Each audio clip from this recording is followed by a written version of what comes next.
ఒక అందమైన అడవిలో ఒక పెద్ద సింహం చెట్టు నీడలో నిద్రపోతూ ఉంది. అదే సమయంలో ఒక చిన్న ఎలుక అక్కడ ఆడుకుంటూ అనుకోకుండా సింహం మీదకెక్కింది. సింహం కోపంతో మేల్కొని ఎలుకను పట్టుకుంది. భయంతో ఎలుక అన్నది, మహారాజా, నన్ను వదలండి, ఎప్పుడైనా మీకు ఉపకారం చేస్తాను. సింహం నవ్వుతూ ఆ చిన్న ఎలుకను వదిలేసింది.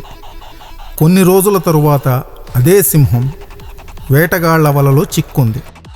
ఎంత ప్రయత్నించినా వల నుంచి బయటికి రాలేకపోయింది. అప్పుడే ఆ చిన్న ఎలుక వచ్చింది. తన పళ్ళతో వలను కొరికింది. చూస్తుండగానే సింహం స్వేచ్ఛ పొందింది. అప్పుడే ఆ సింహానికి అర్థమైంది, చిన్న సహాయం కూడా గొప్పదేనని. బలం కంటే దయ గొప్పది. చిన్నవాళ్ళు సహాయం కూడా ఎప్పుడూ విలువైనదే.